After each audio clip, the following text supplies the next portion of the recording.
Halo adik-adik semua, kembali lagi bersama saya Abdul Gule pada video pembelajaran matematika.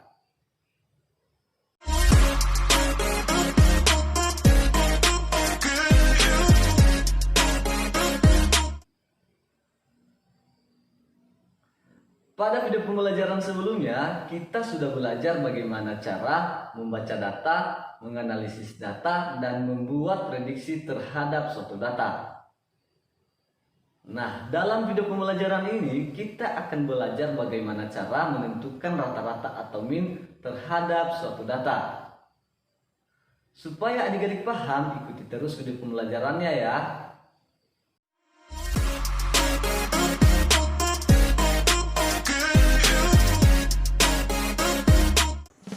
Tujuan pembelajaran. Dalam pembelajaran ini, peserta didik diharapkan yang pertama, peserta didik diharapkan mampu memahami konsep rata-rata suatu data. Yang kedua, peserta didik diharapkan mampu menentukan rata-rata dari suatu data. Dan yang ketiga, peserta didik diharapkan mampu menyelesaikan masalah atau menarik kesimpulan dari data berdasarkan rata-ratanya. Adik-adik, kalau kita berbicara statistik, berarti sudah pasti ngomongin data dong. Terkadang data ini terlalu banyak, dan kita harus mendeskripsikan data-data tersebut dengan lebih simpel kepada orang lain.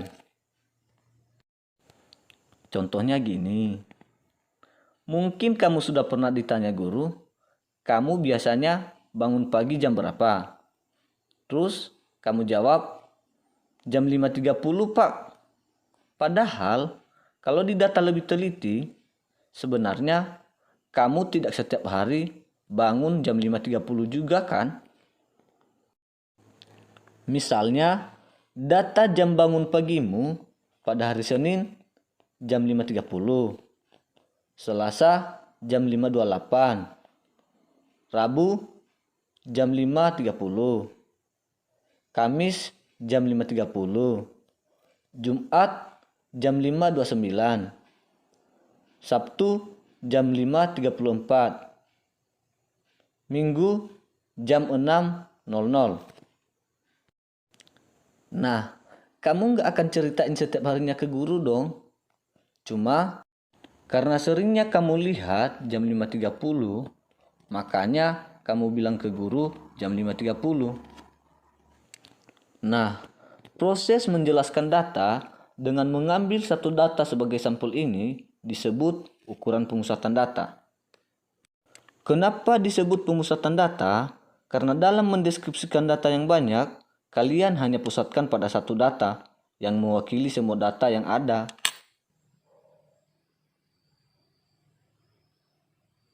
Kita mulai ya. Apa itu rata-rata? Rata-rata atau min adalah salah satu bentuk pemusatan data yang didapat dengan cara menjumlahkan seluruh data lalu dibagi dengan banyak datanya. Ingat ya, menjumlahkan seluruh data lalu dibagi banyak datanya. Supaya adik-adik lebih paham, mari kita memperhatikan data di samping. Data di samping adalah data nomor sepatu futsal 10 siswa yang menjadi perwakilan tim futsal SMP Jaya Raya pada turnamen antar siswa nasional. Nomor sepatunya adalah 40, 37, 39, 40, 42, 38, 38, 37, 38, dan 40. Tentukan rata-rata nomor sepatu futsal tersebut. Untuk menjawab pertanyaan ini adik-adik, kita menggunakan rumus min sama dengan jumlah data dibagi banyak data. Berikut penjelasannya. Kita jawab ya. Yang ditanyakan rata-rata dari jumlah keseluruhan data. Jadi, kita jumlahkan keseluruhan data lalu dibagi dengan banyak data. Banyak datanya berapa? Yaitu kita hitung keseluruhan data. Jumlah keseluruhan data sama dengan 40 ditambah 37 ditambah 39 ditambah 40 ditambah 42 ditambah 38 ditambah 38 ditambah 37 ditambah 38 ditambah 40. Sehingga kalau dijumlahkan hasilnya 389. Sedangkan banyak datanya yaitu kita hitung jumlah keseluruhan data. Kita mulai ya. 1, 2, 3, 4, 5, 6, 7, 8, 9, 10. Jadi banyak datanya yaitu 10. Berarti rata-rata atau min-nya sama dengan jumlah data. Jumlah datanya tadi berapa? Yaitu 389 dibagi 10. 10-nya yaitu banyak data. Sehingga memperoleh hasil yaitu 38,9.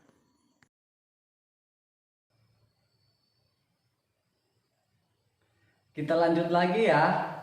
Sekarang kita akan menentukan rata-rata atau min dari data yang disajikan dalam bentuk diagram batang. Supaya adik-adik paham, mari kita memperhatikan gambar diagram batang di samping. Gambar diagram batang di samping menunjukkan banyak pengunjung pasien poliklinik Bina Sehat mulai dari hari Senin sampai hari Minggu. Kita baca sama-sama ya. Pada hari Senin, banyak pengunjung pasien adalah 18 orang. Pada hari Selasa, banyak pengunjung pasien adalah 20 orang. Pada hari Rabu, banyak pengunjung pasien adalah 19 orang. Pada hari Kamis, banyak pengunjung pasien adalah 23 orang. Pada hari Jumat, banyak pengunjung pasien adalah 21 orang. Pada hari Sabtu, banyak pengunjung pasien adalah 17 orang. Dan pada hari Minggu, banyak pengunjung pasien adalah 15 orang.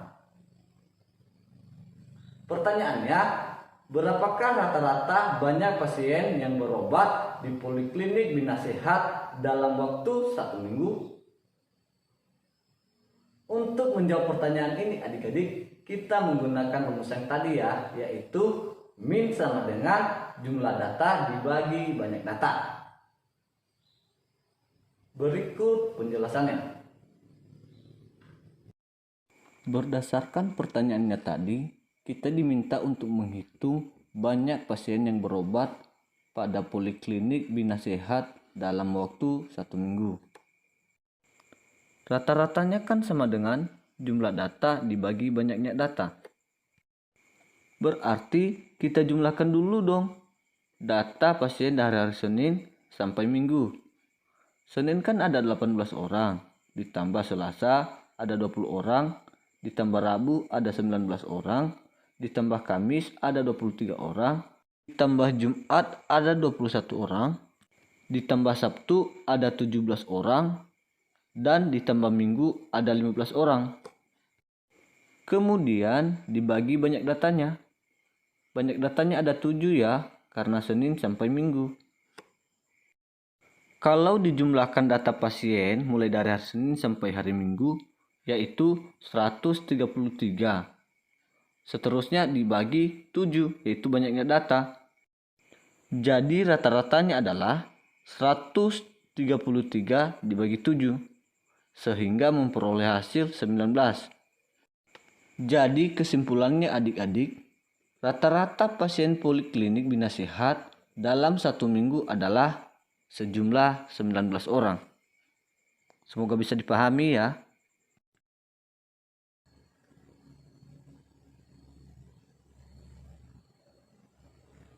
Kita lanjut lagi adik-adik.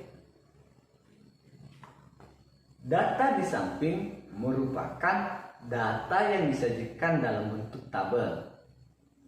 Kita mulai ya. Perhatikan tabel nilai siswa kelas 8E berikut. Nilainya yaitu 5, 6, 7, 8, 9, dan 10. Sedangkan frekuensinya yaitu 3, 8, 10, 11, 6, dan 2. Perlu adik-adik ketahui bahwa frekuensi ini yaitu jumlah siswa yang memiliki banyaknya nilai. Misalnya, jumlah siswa yang memiliki banyak nilai 5 adalah 3 orang. Jumlah siswa yang memiliki nilai 6 adalah 8 orang. Jumlah siswa yang memiliki nilai 7 adalah 10 orang. Sampai berikutnya ya. Pertanyaannya adik-adik, berapakah banyak siswa yang mendapat nilai di atas rata-rata? Untuk menjawab soal ini adik-adik, kita masih menggunakan rumus yang tadi ya, yaitu min sama dengan jumlah data dibagi banyak data. Supaya adik-adik paham, simak ya cara penjelasannya. Untuk menjawab soal ini adik-adik, kita harus jeli ya, karena pada soal ini memiliki frekuensi. Kita mulai ya. Pada nilai 5, frekuensinya ada 3 siswa. Nilai 6, frekuensinya ada 8 siswa. Nilai 7, frekuensinya ada 10 siswa. Nilai 8, frekuensinya ada 11 siswa. Nilai 9, frekuensinya ada 6 siswa. Dan nilai 10, frekuensinya ada 2 siswa.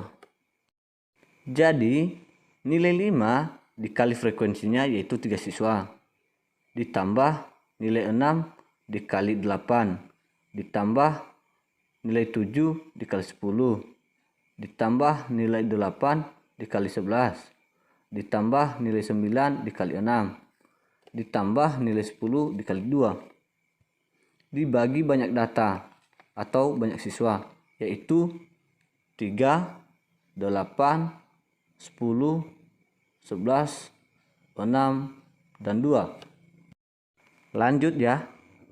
5 dikali 3 hasilnya 15, ditambah 6 dikali 8 48, ditambah 7 kali 10 70, ditambah 8 kali 11 88, ditambah 9 kali 6 54, ditambah 10 kali 2 20, dibagi banyaknya data kalau dijumlahkan yaitu 40.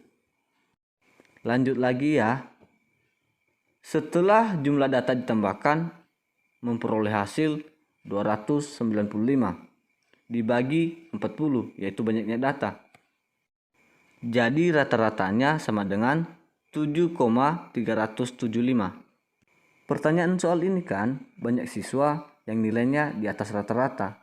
Berarti siswa yang nilainya di atas 7,375, yaitu siswa yang nilainya 8, 9, dan 10. Yang nilainya 8 ada 11 orang, ditambah yang nilainya 9 ada 6 orang, ditambah yang nilainya 10 ada 2 orang. Jadi totalnya ada 19 orang yang nilainya di atas rata-rata. Semoga dipahami ya.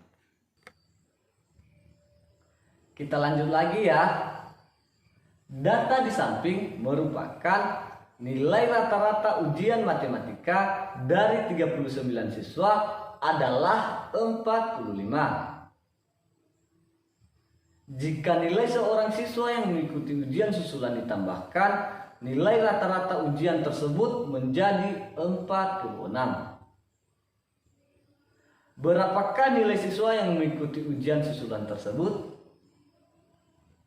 Untuk menjawab soal ini adik-adik kita harus teliti ya, karena dalam soal ini kita dihadapkan 2 kasus. Kasus pertama yaitu nilai siswa sebelum ujian susulan.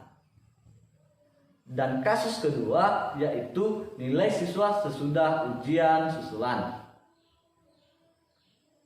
Rumus yang kita gunakan untuk menyelesaikan kasus pertama adalah min sama dengan jumlah data dibagi banyak data, di mana min kali banyak data. Sedangkan rumus yang kita gunakan untuk menyelesaikan kasus kedua adalah min sama dengan jumlah data sebelum ditambah jumlah data susulan dibagi banyak data sebelum ditambah banyak data susulan. Supaya adik-adik paham, simak penjelasannya ya. Kita jawab ya adik-adik. Kita mulai dulu pada kasus 1, yaitu nilai siswa sebelum ujian susulan. Secara aljabar, jumlah datanya akan sama dengan min kali banyak data. Jadi, jumlah data sebelum ujian susulan adalah rata-ratanya 45 dikali banyak datanya, yaitu 39 siswa. Lanjut, jumlah data sebelum ujian susulan adalah 1755. Sekarang kita lanjutkan pada kasus 2, yaitu nilai siswa sesudah ujian susulan. Berarti rata-ratanya sama dengan jumlah data sebelum ujian susulan ditambah jumlah data yang susulan dibagi banyak data sebelum susulan ditambah banyak data setelah ujian susulan.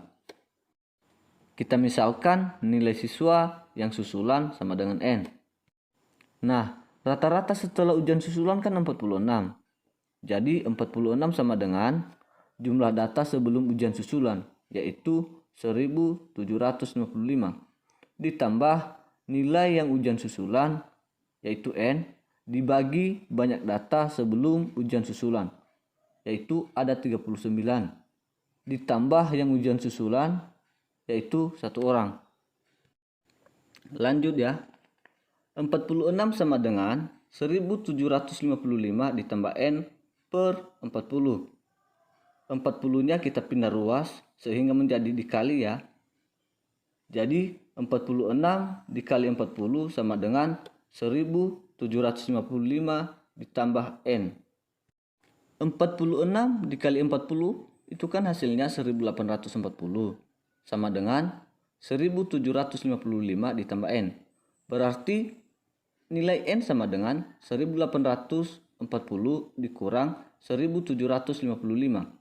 Maka nilai N-nya adalah 85. Jadi kesimpulannya adik-adik, nilai matematika siswa yang ujian susulan adalah 85. Bisa dipahami kan? Sampai di sini saja video pembelajaran kita hari ini adik-adik. Semoga adik-adik paham bagaimana cara menentukan rata-rata atau min dari suatu data. Sampai jumpa pada video pembelajaran berikutnya ya. Bye-bye.